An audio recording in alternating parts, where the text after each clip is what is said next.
Good morning, adventurers. Happy 2017. Today I'm going to be talking about risk, about riding your own ride, and a lot of what I'm going to be discussing today is going to also have references to other moto vloggers and instructional videos that I think are really helpful for safe riding within your own level of tolerance. So let's go ahead and get started. So there's some good videos out there already that are talking about risk and about how you ride and riding in a deliberate way that manages risk and put some intention behind the risk that you're accepting riding a motorcycle. The two I want to call out are one by Royal Jordanian. He's a motovlogger based in London. He is an excellent source of information. I highly recommend his channel if you're into motorcycling. And the one I'm going to be linking to talks about how he maintains a 30% margin of error.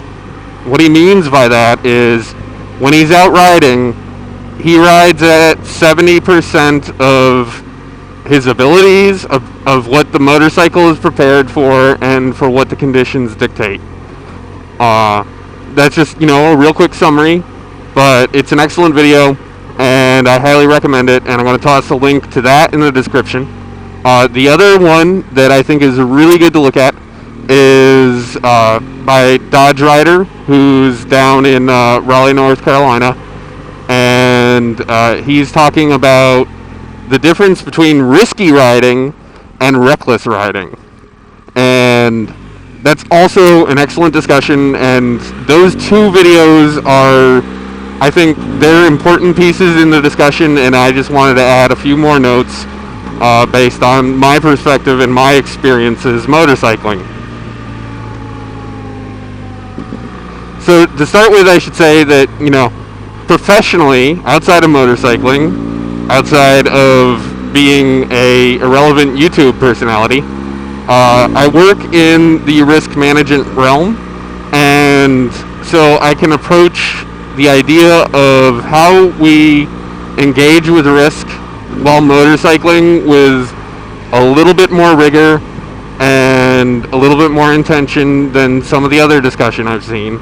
And in risk management in a professional sense, when we're talking about risk, we always break it down into two dimensions. Those two dimensions are impact and exposure. So impact is basically a description of how bad is something that could happen to you, right? So examples of impacts of risks are your motorcycle could get totaled, you could be severely injured, you could get killed. A lesser impact is you could end up getting a citation and having to pay a fine, right? Like if you are out riding around in an aggressive and spirited fashion and your local police force does not appreciate the way you're operating your motorcycle, then you might end up getting a ticket. That is all examples of impact. The second dimension is exposure, and exposure is how likely is it that something bad is going to happen. As an example, if I ride around and while I am riding, I avoid popping a wheelie, then my exposure to getting a ticket for reckless riding, or whatever your local constabulary's norms are for citing people for wheelies, then my exposure is 0. And if I am doing wheelies, then my exposure is non-zero. It's difficult to quantify in that case because it depends on whether or not you are popping a wheelie within sight of a police officer, right? But that two-dimensional breakdown of risk and exposure is how we in the risk mitigation industry have kind of coalesced around thinking about risk. And the ultimate way that kind of ends up sorting out is you take exposure as a probability and multiply it by impact as a cost. And generally the cost is in dollars. So impact on a motorcycle, you might say like the cost is what is your hospital bill, or what is the magnitude of the ticket you get. You don't have to do it in terms of dollars. That's just, in professional settings, that's how we tend to look at impact. And your exposure times your impact informs where you should kind of think about mitigating risk. So in the professional perspective of risk mitigation, that's where we use those two concepts of exposure and impact. When you're motorcycling, you might want to, kind of tweak and tune, but it's a useful framework for thinking about risks. And generally what I try to do in terms of my risk mitigation is, I'm sure that those of you who have been watching have already picked up on this, but for one thing, I ride with full armor, head to toe, all the time that I'm riding. It's conventionally known as ATGATT, ATG, ATT, stands for all the gear, all the time. And when I ride ATGATT, that is a risk mitigation I use to reduce the impact of a crash. If I'm wearing armor, then if I crash, the probability that I will, need skin grafts, or in some cases will break a bone, is diminished. So I'm reducing the negative consequences that occur in the event of a crash by wearing all the gear all the time. Something else you might have seen me do in my videos, and I'll happily demonstrate it right now for these nice oncoming traffic people. A lot of times I will initiate a strong positive weave when I see a vehicle that is waiting to make some maneuver that might intercept my path of travel, and that strong positive weave is a tool that's called the SIAM, S-I-A-M. It stands for, another acronym is part of it, stands for the SMIDC Intentional Avoidance Maneuver. I'm going to toss another link to that video in the description. But anyway, I do that SIAM maneuver like all the time, and my intention with the SIAM is to make myself and the motorcycle more visible. And the intention of making myself more visible is that then other drivers will be less likely to pull out in front of me and cause a crash. In that case, I am mitigating the exposure of a crash, right? I am reducing the likelihood that another driver is going to pull out in front of me and crash into me. My ability to categorize what I'm doing to mitigate risk along those two dimensions is marginally useful. I've definitely found that, it's useful for me probably more because of my professional background than out of any practical application of saying, well, what I'm doing here mitigates risk, what I'm doing here mitigates impact. But it's still a good way to kind of think about things, I think. It's led to some pretty good results for me. I definitely have had I've had one crash on the road, and when I crashed, I was wearing protective gear, and I got up, and I picked the bike up, and I rode it home. That's a pretty good outcome, all things considered. I didn't end up needing any kind of medical treatment at all, and I think most of my gear ended up surviving that crash and being serviceable afterward. most of it I have since replaced, but it certainly didn't destroy the gear. And in terms of repairing the motorcycle, I ended up probably spending on the order of $700 or so to repair the motorcycle. I just bought the parts and installed the replacement parts myself.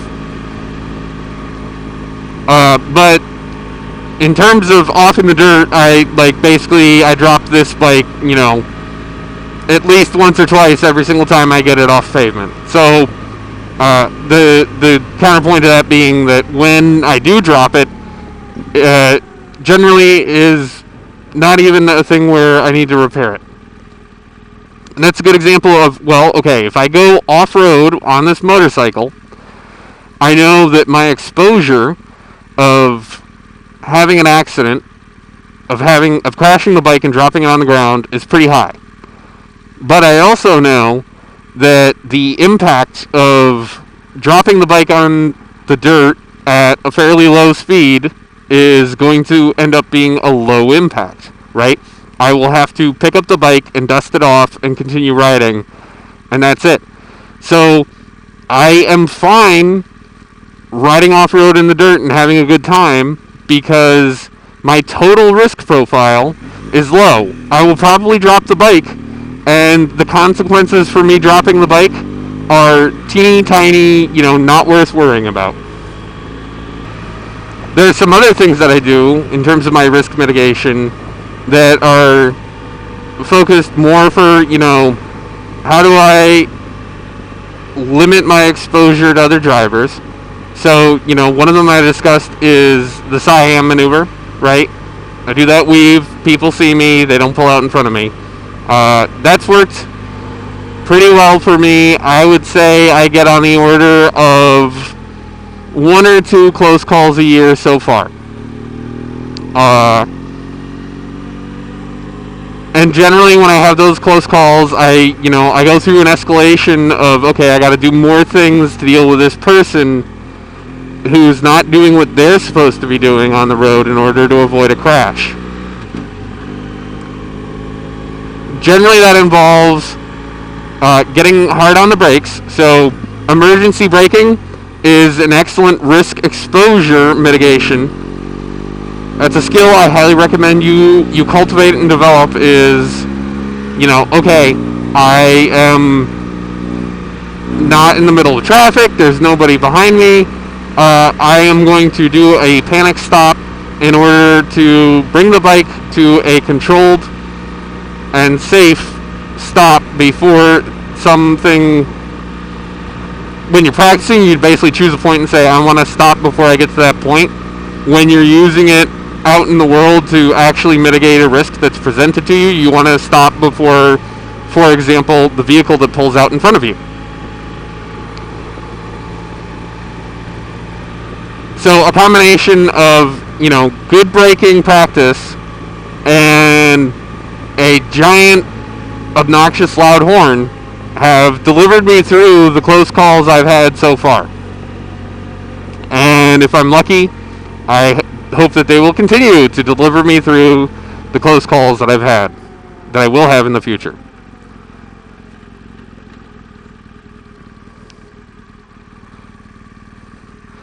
So that's some brief discussion of how to think about the risks that you are embracing while you're riding a motorcycle and what you can do as a rider to reduce the impact and the exposure of those risks. For example, here's a great example. You see this SUV coming up across the stoplight? He was about 2 or 3 feet over the center lines. That is not careful driving. That is not a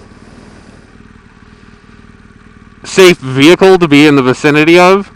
So one thing I got going for me is going the other way, so we're going to have a very brief interval of proximity physically.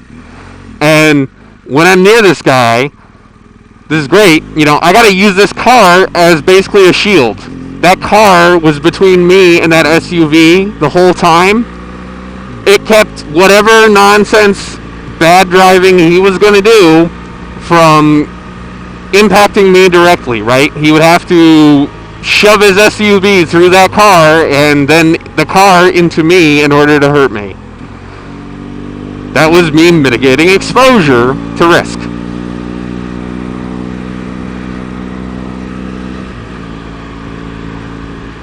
So as I was saying, this is a brief discussion and kind of an intro to how to think about risk and what you do to mitigate risks. And you have to always be on the lookout, thinking about what risks are there and what can you do to either reduce the exposure or reduce the impact to the point where you are comfortable with it. And if you do that well, it is very valuable because it lets you ride more confidently. You feel strong knowing that you have taken steps to mitigate those risks. So in this whole discussion of risk, there's another concept I want to kind of invoke and get us talking about, and that's the idea to ride your own ride. It's a phrase that I think is very important and I take very seriously.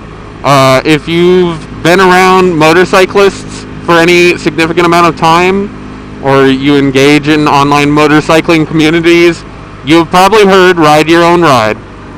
And most of the time when I hear ride your own ride, it's used kind of almost as an admonishment and a shield. The context being that, two people disagree about how to ride a motorcycle, and some third guy interjects and tells one of them, who is trying to assert that the other motorcyclist should do things his way, that guy needs to shut up and ride his own ride.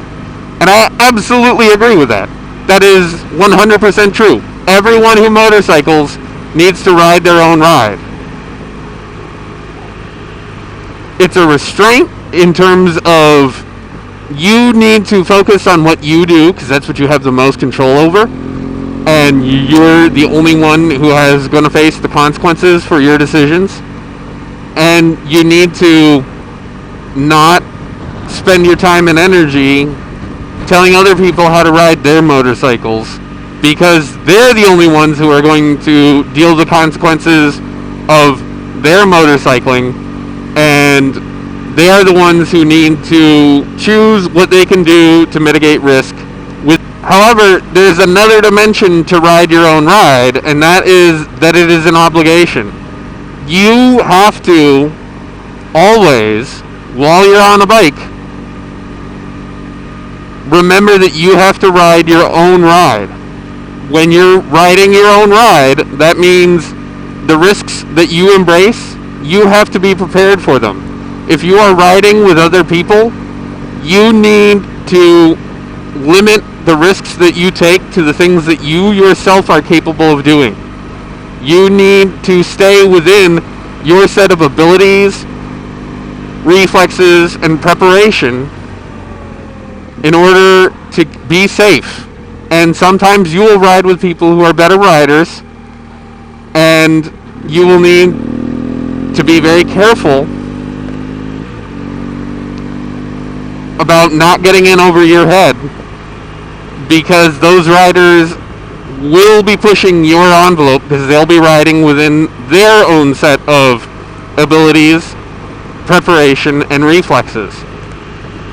And again, when you're riding with other people, you have to also remember the obligation to not push them outside of their comfort zone. I am a marginally aggressive rider. I would say that in terms of what I see from other people who enjoy riding motorcycles on YouTube, other motor vloggers, I am probably, either average or slightly below average in terms of aggressiveness. In terms of my friends around Charm City and how they ride, I am significantly more aggressive. I enjoy taking corners quickly. I enjoy achieving aggressive lean angles. I enjoy the sensation of acceleration. I like having a bike that's capable, and I like using a significant portion of the capabilities of that bike. My obligation to ride my own ride, in the context of all of that, is that when I go out for a ride with my friends and they are riding slower and more conservatively than I ride, my obligation is to be accepting and supportive of their decisions to ride a motorcycle within their own risk tolerances. I will never give them a hard time about keeping up with me. I will never try to push them to go a little bit faster, because I want them to stay within their own envelope of acceptable risk. There we go, that's a Siam maneuver. So something else I'd like to talk about, and I touched on it already briefly, let's talk about it in a little bit more detail, is that concept of abilities, reflexes, and preparation. Those three things are going to determine a lot of what kind of a risk envelope you want to work within. Your abilities are what kind of things are you capable of executing on a motorcycle. How comfortable are you with pushing the bike at its limit of acceleration? If you're pushing the bike at its limit of acceleration and you lift the front wheel, how well can you handle, a wheelie? How well can you panic stop? In what kind of a distance can you panic stop? If I can panic stop from 60 to 0 in a distance of 500 feet, and my friend can panic stop from 60 to 0 in a distance of 1,000 feet, I can get 500 feet closer to something before I try to panic stop. It gives me a lot more leeway in terms of what I am doing that would require a panic stop as a reaction. Abilities can be things like, how comfortable am I throwing the bike hard over into a lean mid-turn? If I am not comfortable leaning the motorcycle more while I'm mid-corner, then if something happens, like I see gravel in the roadway, and the only way for me to avoid that gravel is to tighten up my turn and go inside the gravel, then I will hit that gravel because I have reached the limit of what I am comfortable doing operating the motorcycle. And if I can achieve more aggressive lean angles, then I will be capable of reacting mid-corner to unexpected things and coming out unscathed, right? My abilities are going to improve my ability to react to risks. My reflexes are another aspect of how I mitigate risk. By far, the biggest risk I consistently see while I'm riding on the road is people who are operating a four-wheeled vehicle. We may sometimes call them cages, colloquially. And some cager is sitting waiting to make a left turn, either from my right across my path of travel to go the opposite direction, or from the opposite direction across my path of travel to go to the right. My right, their left.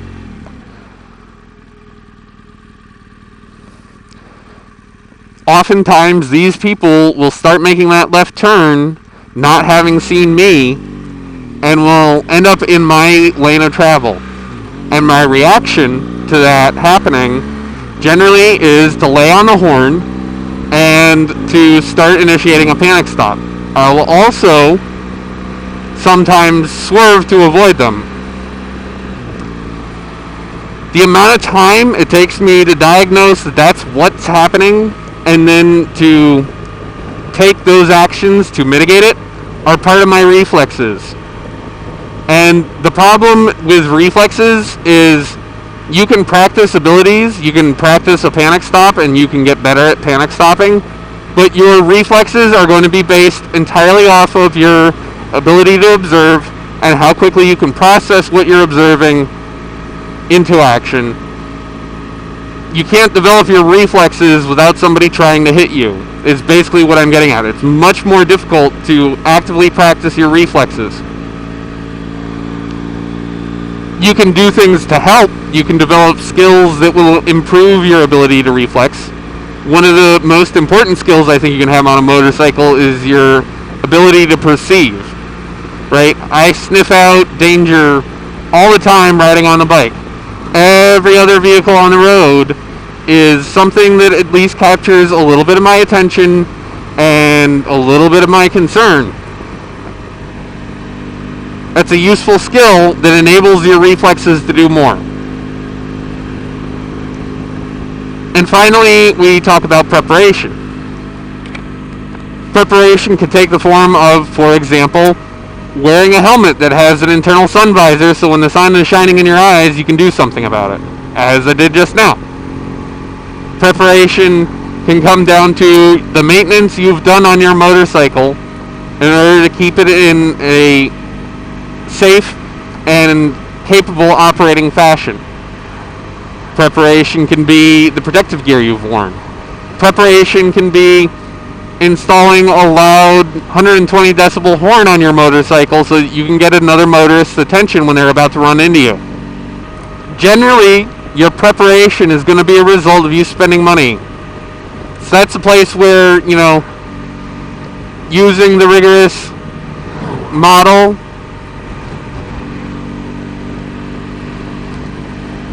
for risk around exposure and mitigation is a really good idea, right? You can choose to do the things that are going to give you the biggest payoff in terms of risk mitigation with your preparation. Your abilities, you get those better by practicing things. You practice skills like panic stopping. Practice skills like standing up on the pegs and riding upright. Practice getting the bike over to more extreme lean angles. Doesn't mean you always have to ride at those extreme lean angles. It just means that you have it there in the case that you need to use it. Your reflexes are basically only going to get better through experience, and that means you got to get out there and ride more.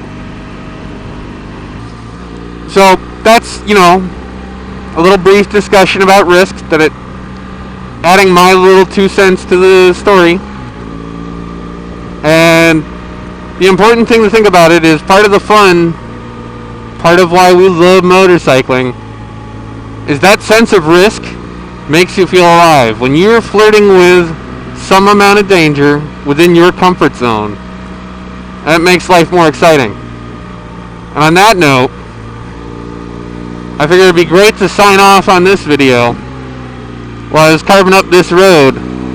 It's full of twisties, lots of blind corners, lots of blind hills. There's a lot going on here in terms of debris in the road, sight lines, necessarily tight cornering. It's a lot of fun. Thinking about the risk, being intelligent about it, and approaching it deliberately both gives you more confidence when you're engaging with that risk and makes you a safer rider and makes it so you can enjoy riding more. Ending on that note, this is Advent Charm signing off. Keep a rubber side down till next time.